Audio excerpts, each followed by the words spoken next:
Helena Blavatsky a découvert quelque chose de terrifiant au sujet des personnes dépourvues d'âme.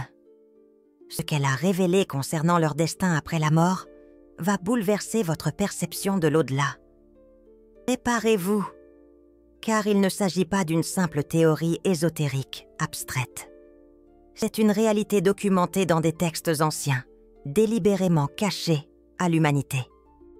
Et lorsque vous comprendrez pleinement ce qui arrive à ces êtres après leur mort, vous saisirez pourquoi certaines expériences paranormales sont bien plus sinistres que nous ne l'imaginions. En 1875, lorsque Blavatsky fonda la Société théosophique à New York, elle ne créait pas seulement une école spirituelle, elle mettait en garde l'humanité contre une réalité obsédante que la plupart préfèrent ignorer. Tous les êtres humains ne possèdent pas une âme. Mais avant de poursuivre, vous devez comprendre que Blavatsky n'est pas arrivé à cette conclusion par simple spéculation philosophique. Durant sa jeunesse en Russie, elle a vécu des expériences directes avec des maîtres tibétains qui l'ont initiée à des connaissances millénaires. Ces maîtres, qu'elle appelait les Mahatmas, possédaient des techniques de projection astrale si avancées qu'ils pouvaient observer directement les plans invisibles de l'existence. Et c'est grâce à ces observations directes qu'ils ont découvert la terrible vérité sur les personnes sans âme.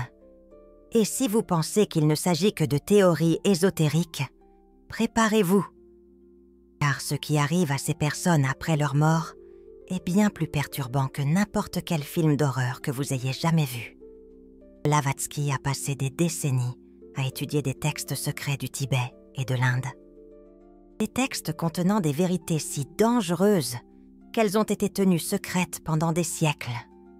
Et dans ses œuvres, La doctrine secrète et Isis dévoilée, elle a révélé des fragments de cette sombre réalité. Le premier texte qui l'a profondément marqué fut le Livre de Dhyan, un manuscrit tibétain d'origine incertaine décrivant en détail les différents types de conscience pouvant habiter des corps humains. Ce livre, selon elle, était gardé dans des monastères secrets du Tibet et n'avait jamais été traduit dans les langues occidentales. Dans le livre de Dhyan, elle découvrit la classification des enveloppes humaines, des êtres ayant l'apparence et le comportement d'humains, mais dépourvus du principe immortel qui caractérise une âme véritable. Ces découvertes la perturbèrent à tel point qu'elle hésita des années avant de les publier. Mais ce qui la convainquit finalement de révéler ces vérités fut une expérience directe vécue en 1851, lors de son voyage au Tibet. Accompagnée d'un lama initié, elle assista au moment exact de la mort d'une personne sans âme. Contrairement à ce qui se produit pour les âmes véritables, où une émanation lumineuse se produit au moment du passage, cette personne s'est simplement éteinte comme une flamme. Il n'y eut pas de transition, pas de lumière, seulement une cessation abrupte de la conscience dans le corps physique. Mais le plus effrayant vint ensuite. Le lama expliqua que l'absence d'âme ne signifie pas l'absence de conscience après la mort.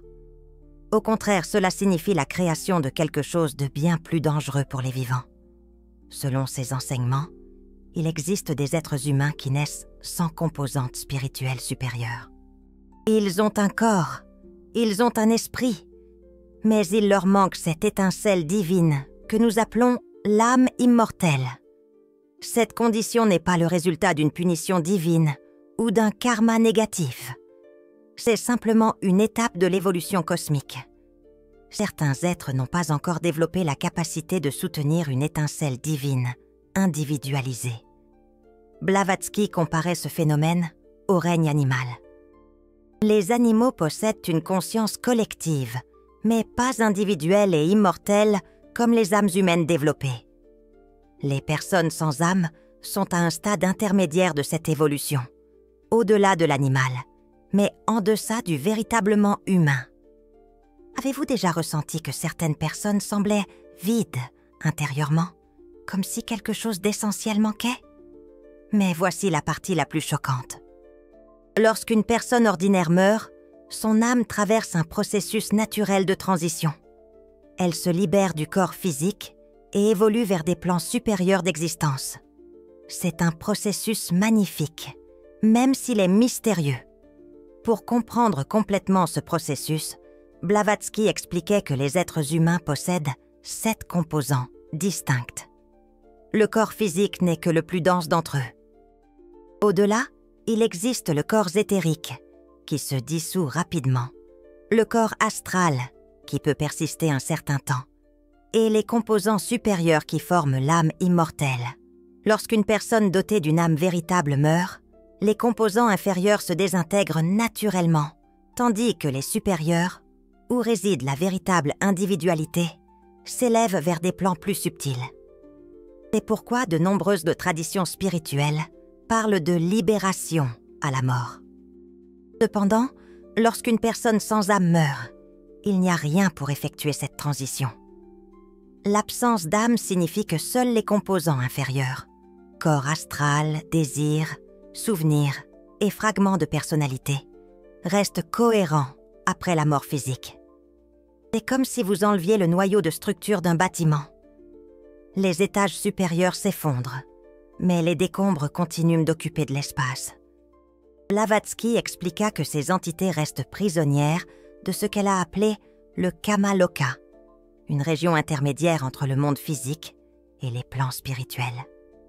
C'est comme un limbe, peuplé d'écorces vides de conscience. Des pensées qui ne vous semblent pas appartenir. Selon Blavatsky, vous avez peut-être subi l'influence d'une de ces entités du Kamaloka. Un royaume intermédiaire, un entre-deux où persistent les désirs et les attachements terrestres. Imaginez, ces entités, ces écorces astrales. Blavatsky a documenté des cas précis de cette influence insidieuse. En 1877, elle relatait l'histoire d'un commerçant de Boston. Un homme qui, subitement, se mit à ressentir de violentes pulsions contre sa propre famille. Des pulsions terribles.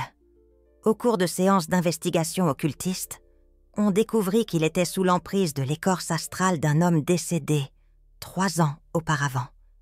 Un homme terriblement possessif et violent de son vivant, dont l'écorce astrale cherchait à contrôler des individus partageant des traits psychologiques similaires. Le commerçant, lui, était irritable.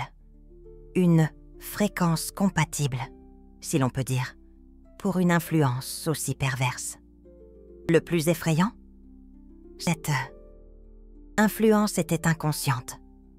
Le commerçant croyait sincèrement que ses pulsions étaient à ses propres pensées.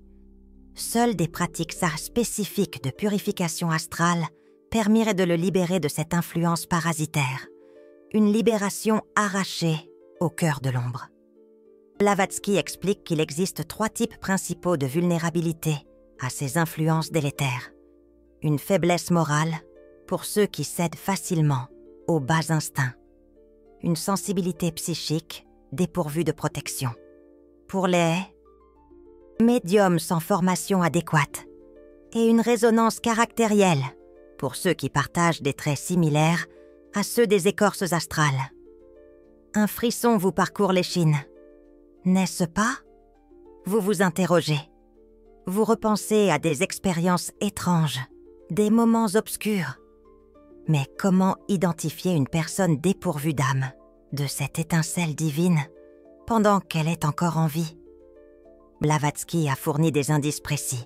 Premier signe, l'absence totale d'empathie authentique. Ne confondez pas cela avec la timidité ou l'introversion. Ces êtres peuvent être sociables, mais jamais ils ne manifestent de véritable compassion. Ils imitent les émotions si nécessaire, mais derrière leurs yeux, un vide troublant, un abîme glacé. Deuxième signe, une obsession du pouvoir et du contrôle. Déconnectés des plans supérieurs, ils cherchent désespérément à dominer le monde matériel. Attirés par les positions de pouvoir, ils manipulent et exploitent leurs semblables sans scrupules. Troisième signe, l'incapacité d'expérimenter la beauté spirituelle. Ils peuvent apprécier l'art pour le prestige, pour l'investissement, mais jamais ils ne ressentent sans cette élévation que procure une musique envoûtante ou un coucher de soleil. à une âme véritable. 4e signe. Une énergie vampirique. En leur présence, les personnes sensibles se sentent épuisées, sans raison apparente. C'est comme si ces êtres aspiraient la force vitale des autres pour compenser leur propre manque. L'étincelle divine, une absence qui les ronge. Vous vous demandez peut-être, est-ce permanent? Une personne peut-elle naître sans âme et ne jamais en développer une? Blavatsky enseignait que le développement de l'âme est possible, mais extrêmement rare pour ces êtres. Cela exige un réveil spirituel authentique, souvent provoqué par une souffrance intense, qui les force à chercher quelque chose au-delà de la matérialité. Mais revenons à ce qui se produit après la mort. Ces écorces astrales dans le Kamaloka ne restent pas là éternellement. Selon Blavatsky, elles subissent un processus de désintégration graduelle. Sans âme pour les soutenir, ces consciences fragmentées commencent à se défaire lentement. C'est comme une photographie qui se décolore jusqu'à disparaître complètement. Le temps de ce processus varie en fonction de l'intensité des désirs matériels que la personne nourrissait de son vivant. Quelqu'un d'extrêmement attaché au monde physique peut persister dans le Kamaloka pendant des décennies, voire des siècles, influençant les vivants par le biais d'une médiumnité inadéquate ou de pratiques occultes dangereuses. Et ici, Blavatsky lance un avertissement terrible. Nombreuses sont les entités qui communiquent lors de séances spirites et qui ne sont pas des esprits évolués. Ce sont précisément ces écorces astrales se faisant passer pour des êtres chers décédés. Elles possèdent des souvenirs et des traits de personnalité qu'elles avaient de leur vivant. Elles peuvent donc tromper même les médiums expérimentés. Mais ce ne sont que des fragments en décomposition, pas des âmes véritables.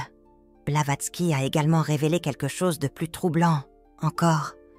Dans des cas extrêmes, lorsque ces écorces astrales parviennent à maintenir leur cohésion longtemps, elles peuvent tenter une réincarnation forcée. Ce n'est pas une réincarnation naturelle guidée par un but évolutif.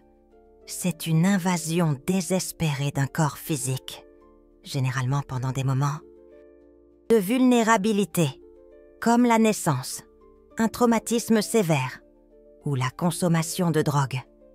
Lorsque cela se produit, le résultat est une personne aux traits de personnalité complètement conflictuels, des personnalités multiples, des comportements bizarres, ou cette sensation que quelque chose ne va pas chez cet individu. Mais existe-t-il une protection contre ces influences néfastes? Blavatsky enseignait des méthodes spécifiques de protection spirituelle. La plus efficace est le développement de sa propre âme par le biais de pratiques spirituelles authentiques. Le premier moyen qu'elle recommandait était ce qu'elle appelait la purification quotidienne de l'aura. Cela impliquait une combinaison spécifique de méditation concentrée, de visualisation de lumière blanche enveloppant le corps et de récitation de mantras sacrés. Elle expliquait que les écorces astrales ne peuvent se connecter qu'avec des personnes dont l'aura est sale ou affaiblie.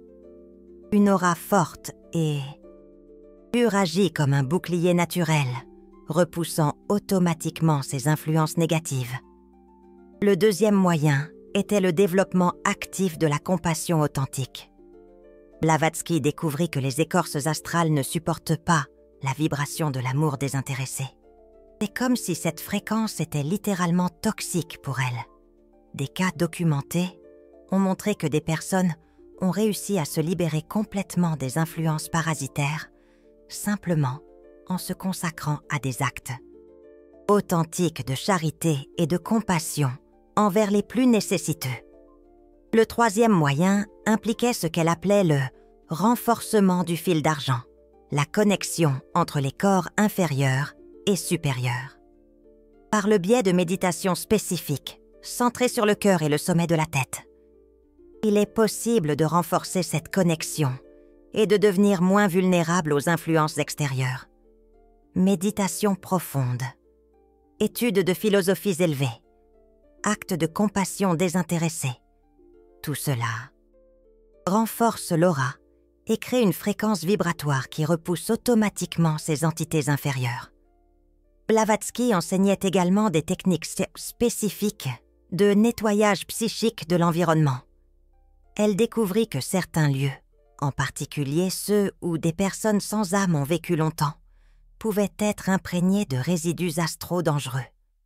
La technique consistait à brûler des encens spécifiques, en particulier le santal et la myrrhe, à asperger de l'eau salée dans les coins des pièces et à réaliser des visualisations puissantes de lumière dorée, emplissant tout l'espace. Elle recommandait également l'utilisation de symboles sacrés spécifiques, mais seulement par des personnes qui comprenaient réellement leur signification. Des symboles sans compréhension spirituelle sont inutiles, comme des mots dans une langue inconnue. Sauvez-vous maintenant, car ces informations pourraient littéralement sauver votre santé mentale. L'enseignement le plus profond, apporté par Helena Blavatsky, concerne la nature progressive de l'évolution spirituelle. Ce n'est pas tous les êtres humains qui se trouvent au même stade évolutif. Certains sont des âmes anciennes, expérimentées, ayant choisi de revenir dans le monde physique pour aider à l'élévation de l'humanité. D'autres sont des âmes jeunes, apprenant encore les leçons fondamentales d'amour et de compassion. Et puis, il y a ceux qui sont sans âme, ceux qui n'ont pas encore développé cette composante supérieure. Ne devons-nous pas les haïr ou les craindre excessivement? Ils font partie d'un processus évolutif plus vaste. Certains développeront éventuellement une âme à travers des expériences intenses. D'autres resteront comme des enveloppes, jusqu'à ce qu'ils se dissolvent complètement. Notre responsabilité est de les reconnaître, de nous protéger de leurs influences négatives et de poursuivre notre propre développement spirituel. Blavatsky a averti que dans les temps finaux, et elle croyait que nous vivions ces temps, il y aurait une augmentation significative de personnes sans âme incarnées sur la planète. Pourquoi? Parce que les périodes de transition planétaire attirent autant d'âmes évoluées, venues pour aider que des écorces astrales, qui tentent désespérément de maintenir une existence matérielle. Elle a spécifiquement prédit qu'au XXIe siècle, nous verrions un phénomène jamais auparavant documenté. Des écorces astrales réussissant une réincarnation forcée à grande échelle. Cela se produirait en raison de l'affaiblissement général des défenses psychiques de l'humanité. L'usage généralisé de drogues, l'obsession du matérialisme, l'abandon des pratiques spirituelles traditionnelles, tout cela créerait des brèches dans l'aura collective de l'humanité, permettant des invasions massives de ces entités. Blavatsky a spécifiquement mis en garde contre ce qu'elle appelait la génération des possédés. Des enfants qui naîtraient déjà sous l'influence d'écorces astrales, présentant dès leur plus jeune âge des comportements qui ressembleraient à des troubles psychologiques, mais qui seraient en réalité des manifestations d'une influence spirituelle négative. Elle a également prédit l'émergence de leaders mondiaux, qui seraient, en réalité, des enveloppes humaines contrôlées par des entités du Kamaloka. Ces leaders seraient identifiables par leur absence totale de compassion véritable et leur capacité à causer des souffrances de masse sans démontrer de remords. Réel. C'est une bataille cosmique entre la lumière et l'ombre, et elle se déroule autant dans les plans invisibles qu'ici sur Terre. Mais Blavatsky a aussi révélé quelque chose d'espérance. Les personnes ayant des âmes véritablement développées peuvent littéralement annuler l'influence de multiples écorces astrales. C'est pourquoi même une petite quantité de personnes spirituellement développées peut équilibrer l'influence négative d'un nombre beaucoup plus important d'êtres sans âme. Elle comparait cela à une seule flamme qui peut éclairer une pièce entière plongée dans l'obscurité. La lumière a toujours un pouvoir supérieur à l'ombre, quelle que soit la quantité d'obscurité présente. Les signes sont partout. augmentation des comportements psychopathiques sans cause apparente. Personnes capables de causer d'immenses souffrances sans démontrer de remords véritables. Leaders qui manipulent des masses entières avec une froideur calculatrice. Commentez et veillez si vous parvenez à identifier ces signes autour de vous. Mais quel est le véritable destin des personnes sans âme après leur désintégration dans le Kamaloka? Selon Blavatsky, nous arrivons ici au mystère le plus profond. Lorsqu'une écorce astrale se dissout complètement, ses composants retournent au réservoir cosmique d'énergie primordiale. C'est comme une goutte d'eau qui retourne à l'océan. Les éléments qui la formaient ne disparaissent pas, mais perdent toute individualité.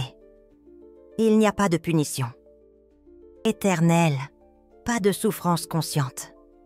Il y a simplement un retour au néant conscient. Pour une âme véritable, la mort est une transformation.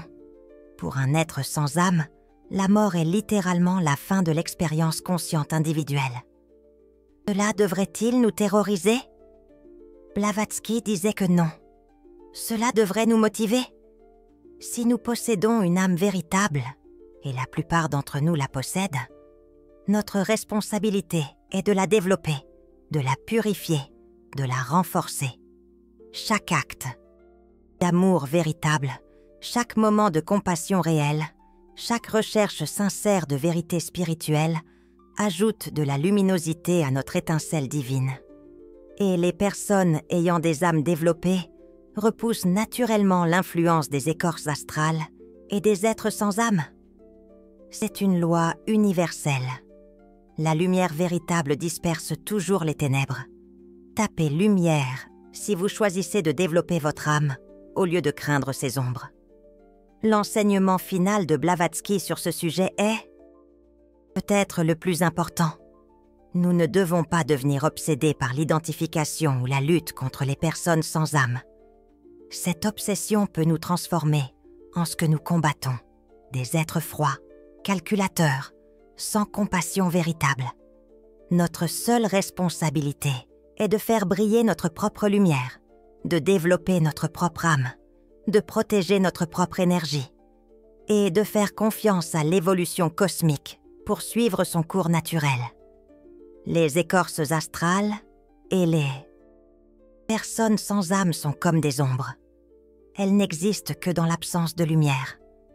Lorsque nous allumons notre luminosité spirituelle, elles disparaissent simplement.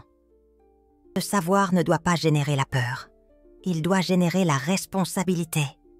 Vous possédez quelque chose de précieux, une étincelle de la conscience divine, universelle. Prenez-en soin. Développez-la.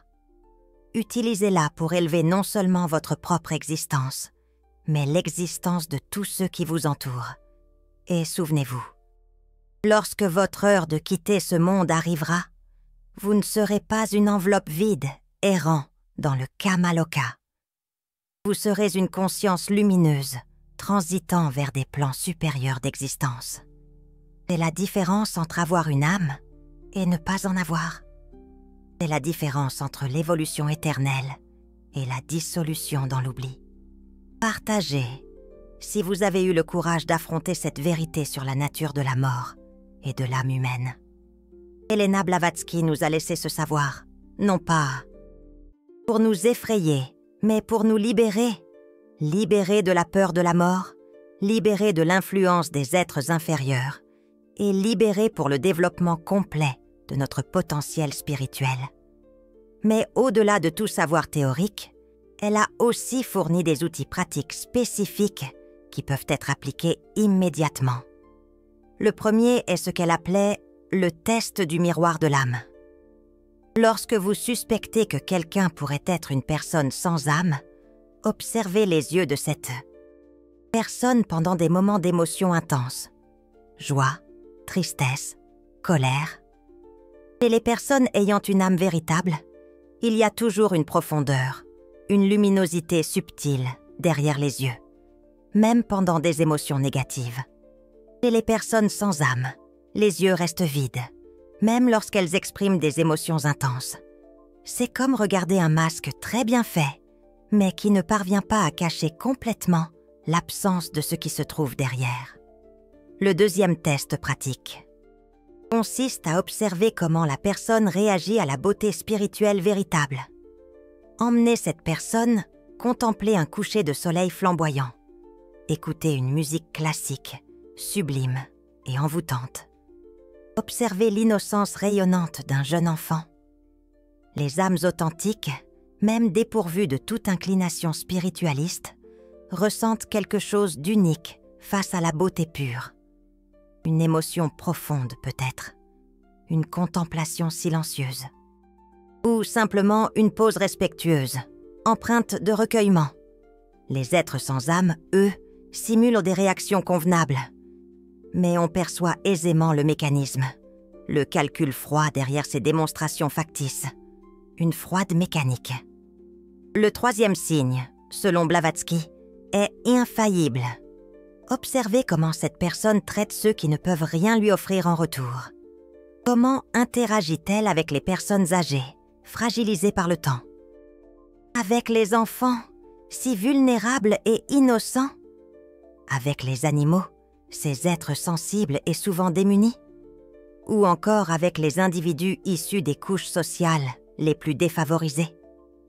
Les êtres dépourvus d'âme peuvent se montrer extrêmement charmants et généreux, lorsque cela sert leurs intérêts.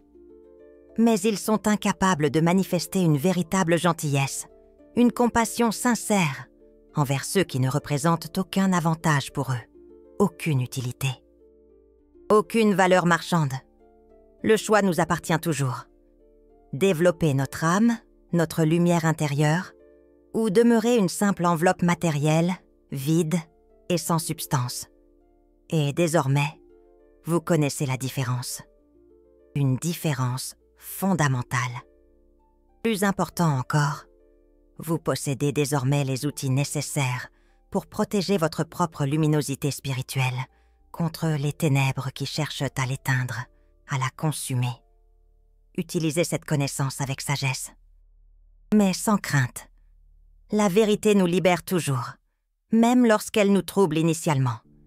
Elle nous libère de l'illusion, de l'ignorance. Souvenez-vous, chaque jour où vous choisissez de développer votre âme par la compassion, par l'étude spirituelle, par la quête sincère de la vérité, vous devenez plus fort contre toutes les influences négatives du Kamaloka, ce plan astral où les énergies obscures se manifestent, et en vous fortifiant. Vous contribuez automatiquement à élever la vibration générale de l'humanité, participant ainsi à la victoire finale de la lumière sur les ténèbres. Une victoire promise, inévitable.